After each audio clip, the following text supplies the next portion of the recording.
In this video, I'll show you can add paper transitions to your video project. And the transitions I'll be using are from a website called Cinepax, and I'll leave a link to the website down in the description. And when you head over to the website, you'll click on the sample FX and you'll see all of the free packages which you can use. And if you like the packages, you can purchase the premium version. So without much further ado, let's get started with the video. So right here in Premiere Pro, I have the sequence set up and it's a 1920 by 1080 resolution. And these are the clips that I'll be working with. So I'll add in the first two clips. So the first clip is mostly white color and the second clip is mostly a darker color. So what I'm going to do is this is the transition.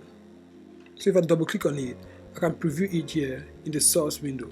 If I drag this and drop onto the area that I want to transition into, which is this area here, let me zoom in. I'll cut this end part here. One thing you've noticed is that the transition is made up of two main colors. The first being the green color, then the second section is mostly made of blue. Now, from these two clips, you'll notice that you won't find anything like green or blue color, which will have a perfect transition because there won't be any issue with that. To remove the green section, we will use an effect called the Ultra key. So I'll just drag this and drop onto the transition layer. Then moving on to the effects control, we will find the Ultra key effect here. And that we have the key color with an eyedropper tool here. So if I click on the eyedropper and I click on this green section here, it removes out that green part. We bring back the playhead somewhere around here. And if I move forward, you'll notice that the blue part is still there. I cannot add another Ultra key here to remove the blue part. So what I'm going to do is that I'll select these two layers, right click on it and nest it into a single layer. And I'm going to call this nest 1 and hit OK.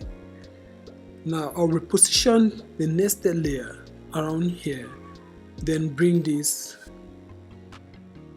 to start here. So that inside this nested layer, it contains part of this first clip that I want to transition from to this clip in here, which the green part reveals this, and then the blue part will reveal this other clip below.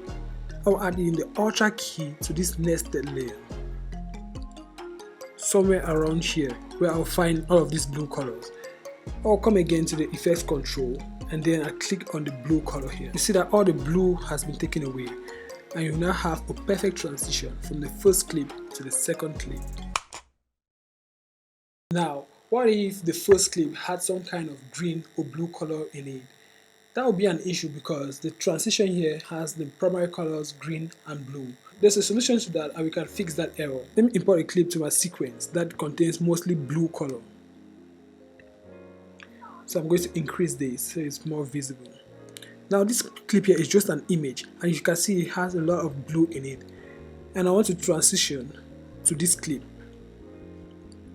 Same thing, I'll add in the transition again somewhere around here and I'll cut this layer because that's where I want to transition from. Then under the effects panel, I'll add in the Ultra key to this transition. Go under the transition layer and I'll select the green color. Then I'll nest the layer like before and I'll call this nest 2. So when I reposition it, I'll also remove the blue color. So if I select this again and I add the Ultra key under this effects control again, I select this eyedropper tool under the key color and I click on this blue here. When I move this playhead somewhere around here, you will notice that the clip I'm transitioning from is now green instead of blue. But if you like the color, you can leave it like that. If you want it to have the default color that is blue, you can fix that issue so that it transitions from the original color with no color change in it. To do that, I'll open the nested layer and inside the nested layer, I'll go to the effects and I'll search color balance. And under the color balance here, I'll choose the hue and saturation. So I'll move the playhead somewhere around here where the blue is visible. Then under the effects control here, I'll move down the color balance, which is under the Ultra key. Then with the hue color, I'm just going to increase it until it changes to green. Back to the main sequence. Now this key color, which is showing blue here, I'll bring down the head again so when the blue is showing, click on this eyedropper and then I'll select the green color. If I bring back the playhead, you see that it's no longer green but the original color, which is blue. That's how you can fix the error if you have a clip that is mostly blue color. And that's it for today's video. Hope you found the video useful and interesting. Implement what you have learned in the video and leave a feedback in the comment section and I'll be there to read them out. Subscribe so you won't miss the next video from me. Like the video to support the channel growth. Thanks for watching. On to the next one. Keep editing.